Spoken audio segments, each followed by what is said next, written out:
Well,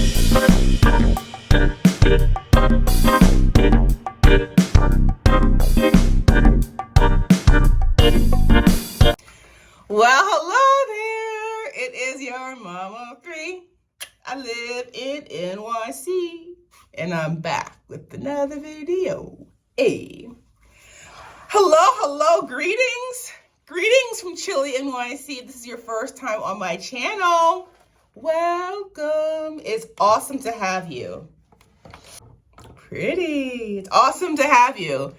My name is Taneza. I am the mother of 3, sometimes and absolutely all day today, rambunctious kids living in the heart of New York City. I would love for you to join my YouTube family, my tribe. You get it? Taneza's tribe. All you have to do is hit that button down below, the one that says subscribe, subscribe, subscribe. For my returning tribe members, I heart you guys. Thank you for your support. Let's jump right into it. There's a lot to go over, and we're gonna start keeping it real. We have to. We have to. Because some of these marriages are going nowhere, and we all know it, and we all see it, so we have to discuss it. All right. This is a review for Married at First Sight, Season 16, Episode 11. We are in Nashville, guys. Episode 11. Wow. All right, so this episode really is all about the 1-month anniversaries. It opens up with Kirsten and Shaquille. Kirsten and Shaquille go for pedicures. Not gonna say anything. They go for pedicures. I personally don't know any males that have gone for Let's just end it right there. My husband refuses to go. My brother, I don't know any males that sit back in that chair like as comfortably as our man Shaquille does. But anywho, they go for pedicures. Kirsten wants Shaquille to connect with her. She says, some days Shaquille gives her attention. Some days Shaquille is tired. And she wants to feel wanted, feel chemistry. Kirsten's all over the place. Kirsten is all, and I'm beginning to feel bad for Shaquille. I'm going to say it. She's all over the place. And she doesn't know what she wants. And poor Shaquille is getting, you'll see in the episode, he's going to start getting annoyed. He's getting over it. In this episode, I want to say it now so I don't forget. The partner in the marriage who has been working so hard to win over their spouse is now getting over it. I'm going to hang my hat on that. I will say that about Shaquille. I will say that about Jasmine. Those two in particular. All right? Nicole and Chris. So Nicole's dad visits. And it's super cute that she gets to see her dogs. Like, she really misses them. She sees her dogs. Her dad has been skeptical about this entire Married at First Sight since the very beginning, as most of their parents have been. But answer me this. In the comments below, why does Chris want to why is he so pressed to call him dad?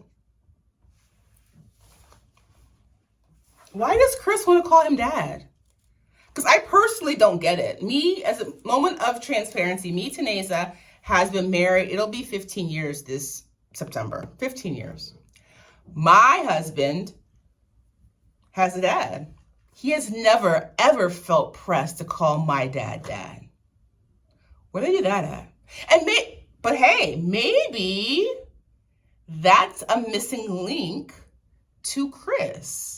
Is his dad active? I don't remember seeing his dad at the wedding. In the comments below, can you remind me, tribe, was his dad at the wedding? Do they have a relationship, or is that like we don't talk about it? All right. So Nicole's dad also wants Chris to make sure that any decisions that he is making need to be for him and not for her. Example, the wake up time. Don't go changing who you are to make her happy. Make sure that you want to be making these changes. Nicole's dad says that Chris needs some BDE. and to show some quiet confidence. And I agree. I completely agree. Nicole's dad is right. He does. He has to stand up for himself. He has to take a stand. He really does, because he's giving low self-confidence. He really is. And I think step one is therapy. Whatever, he has to go see a therapist. Jasmine and Eris. Eris meets with his married friend Harold, which is a great idea, I think. To get advice, I think that's a great person to have to go to. Harold asks Eris, what base are you guys on?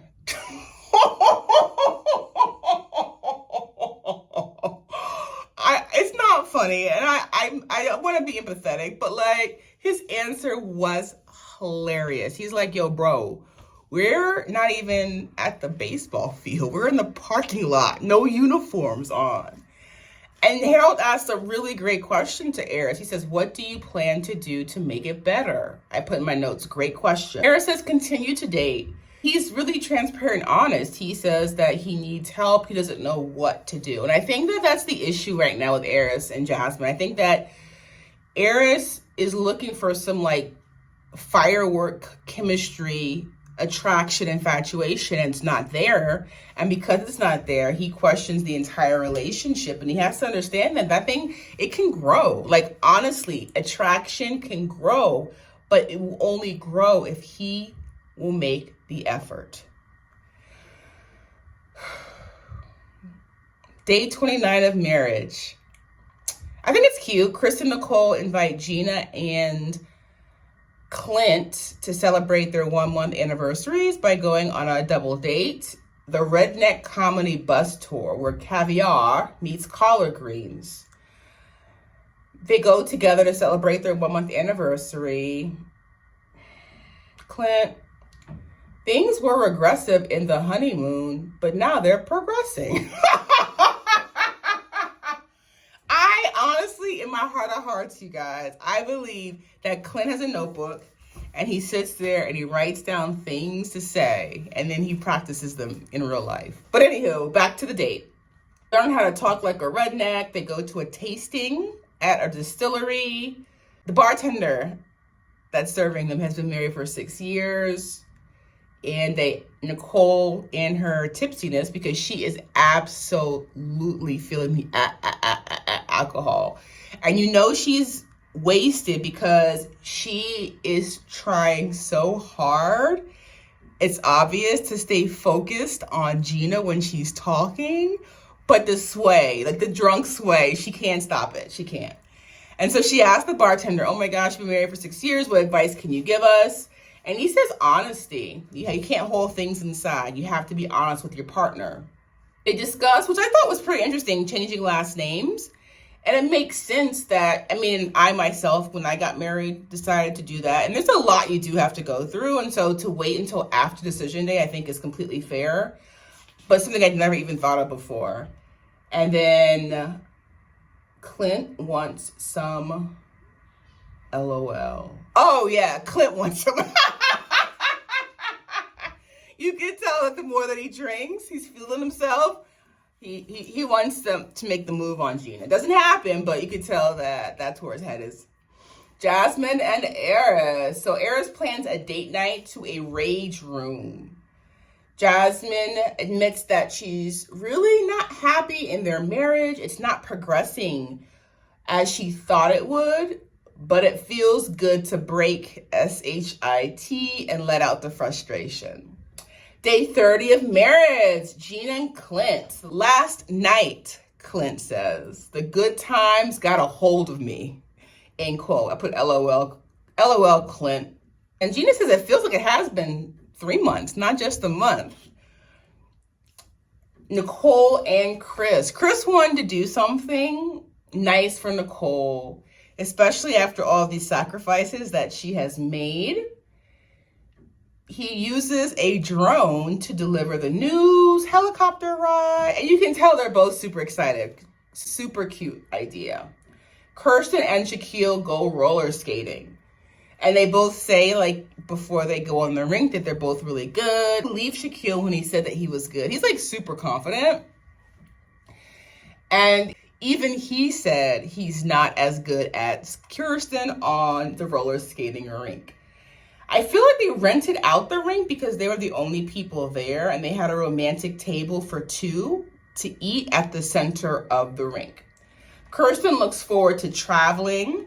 Shaquille says he looks forward to spending quality time with her family, with her friends, because he wants to get to know Kirsten as a friend, as a daughter, in these different roles. He wants to learn Kirsten all across the board, is what he says. Shaquille feels that they are not on the same page, that Kirsten still has her guard up. She says she's letting it down day by day. He was like, for real? Kirsten says, we have a lifetime. Shaquille says, we have a decision date. And he's right. He's right. He's right. I thought it was super disappointing, though, when Kirsten said that she does not want Shaquille around her family and friends because she is afraid that they will get attached to him before decision day. Honestly, try to give it your all. Either you're going to give it your all or you're not. And giving it your all means introducing him to people in your life.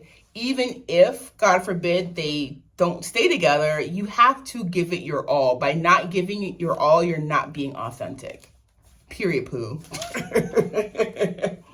Gina, Clint, and Hank I have in my notes.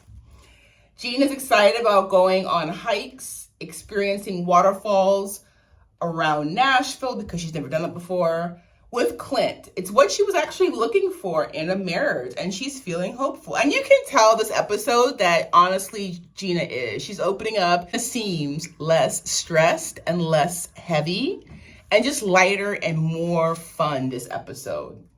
Jasmine and Eris on their 1 month anniversary, they have a dinner. They're looking through their wedding album. Jasmine was so happy on that day.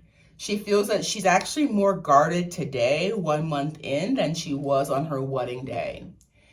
Eris admits that he has not put forth the effort that he mentioned in his wedding vows each and every day. He's saying that he has been in shock about the whole experience, and he wants to find a better connection. Nicole and Chris. The first thing I put, you guys, is Chris looks depressed. He looks depressed. He says he's not materialistic. He's more about memories and adventures. He likes to spoil his partner. They are both super excited about the heli ride. Gina and Clint. Gina pimps out their kitchen in Jamaican decorations. And honestly, as a viewer, tribe, I can see that they're really beginning to appreciate each other. Like they are. I think that they are being their authentic, true selves. And I think they had that huge hiccup on the honeymoon, but they're super mature in giving their relationship another chance. Jasmine and Eris. Still at their anniversary dinner, and Jasmine is feeling nice. I put that in my notes. The alcohol is alcoholing. She wants to reset, recharge. She feels like their relationship is stagnant and does not want to remain there. Eris says that he's always worrying about how to not hurt Jasmine's feelings. I gotta put my notebook down, you guys, for this next part. Eris says that he would like to make the decision to not have sex until after decision day. Red flag. Red flag.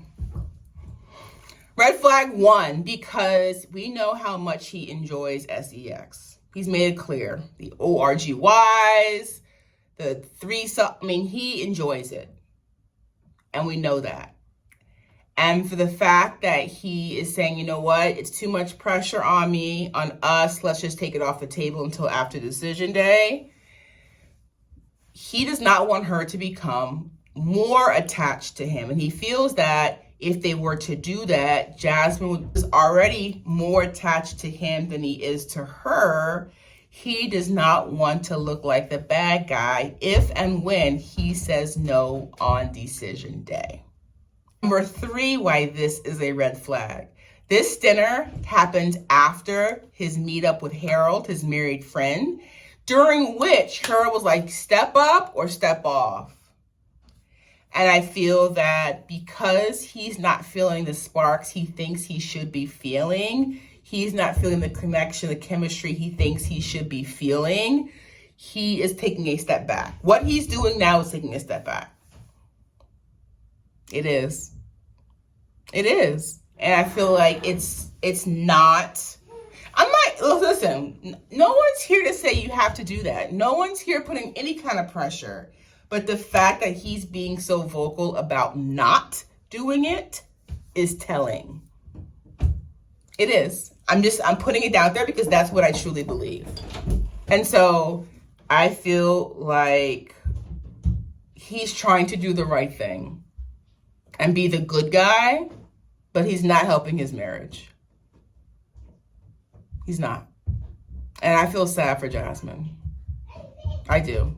I really feel sad for her because he's not putting forth the effort to get that physical connection. And by taking it completely off, by even just putting it out there, like, I have never heard of that before. Has that ever happened before? In the comments below, please correct me if I'm wrong. Has anyone ever said, let's not do that at all until decision day? All right, I'm off my soapbox now. Stepping off the soapbox. I say it's not a good sign. Not in capital letters. Not a good sign. Nicole and Chris are watching their wedding video. I think this is after their helicopter ride, which looked like super fun. It looked so much fun, you guys.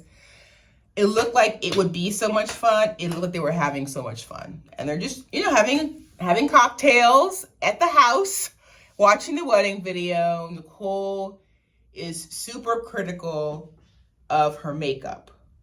She says that it feels like they've come so far since their wedding, and their wedding day seems like it was so long ago.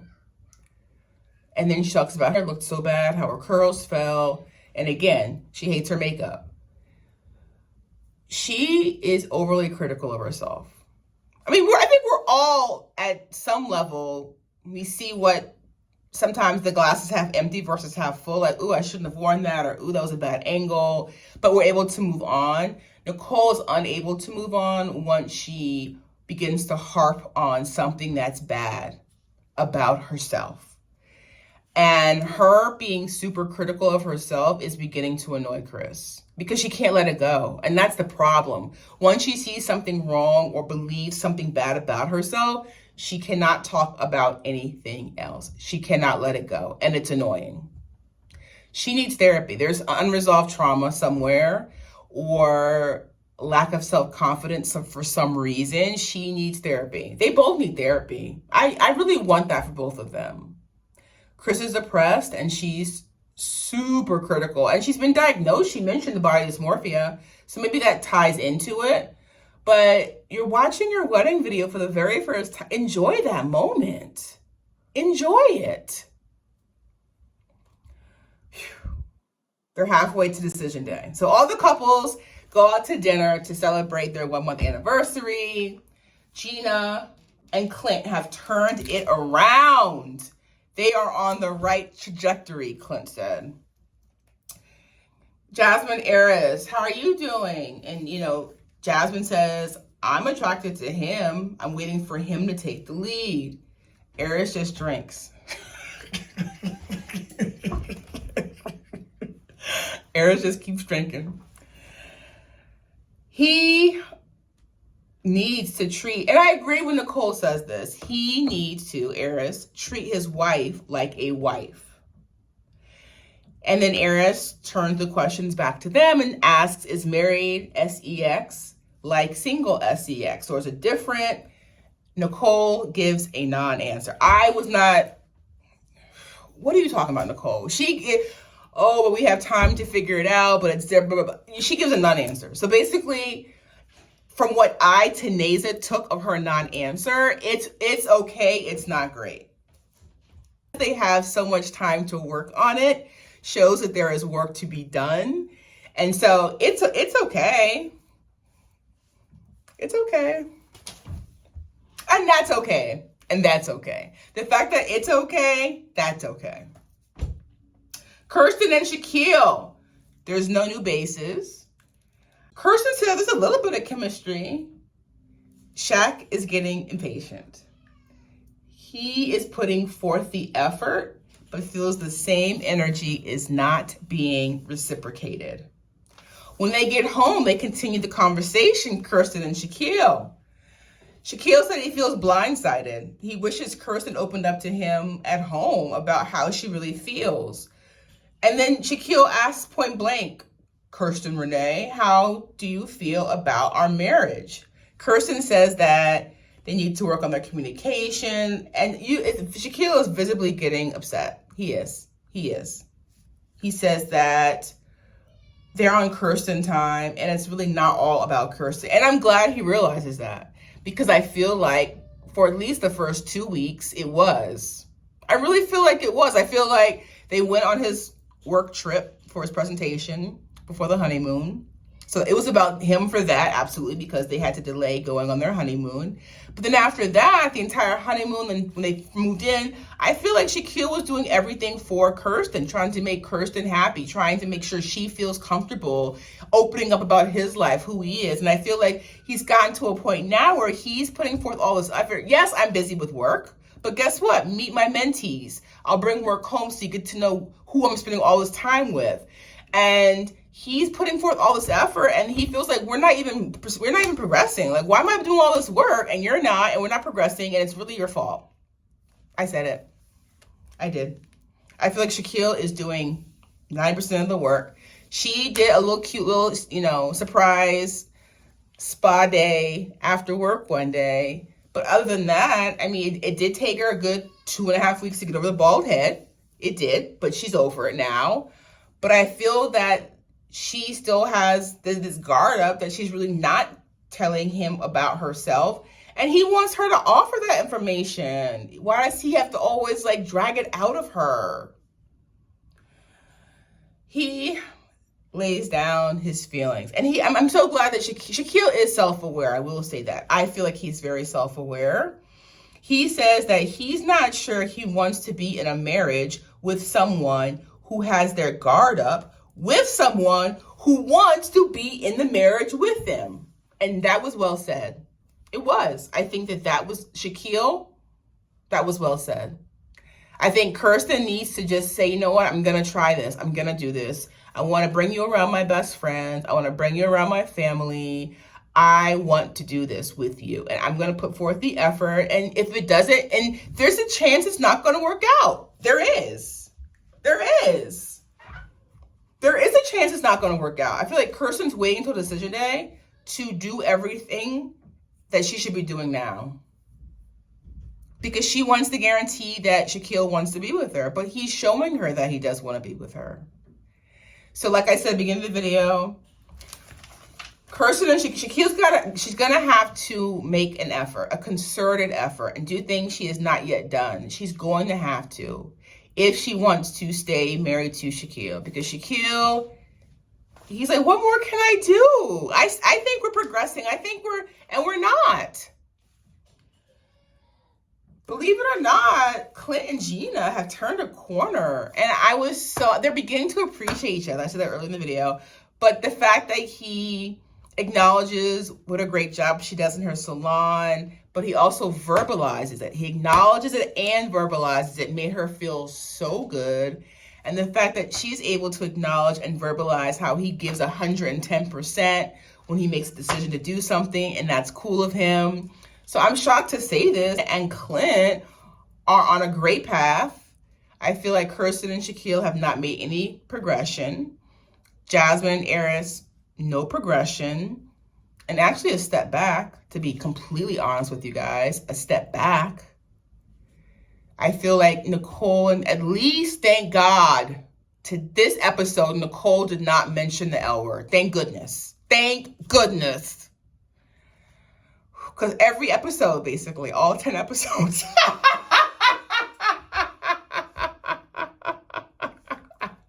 At least I don't remember this episode, her bringing up the L word. But I feel that Nicole and Chris are on a good path. They have issues to work out, but we always are, right? Gina and Clint have made a huge improvement this episode, I think. I think the redoing the honeymoon was huge for them. Between going to the waterfall and then having oxtails and having a naked kitchen. I feel like Jasmine and Aris have regressed. I feel that Shaquille and Kirsten are stagnant.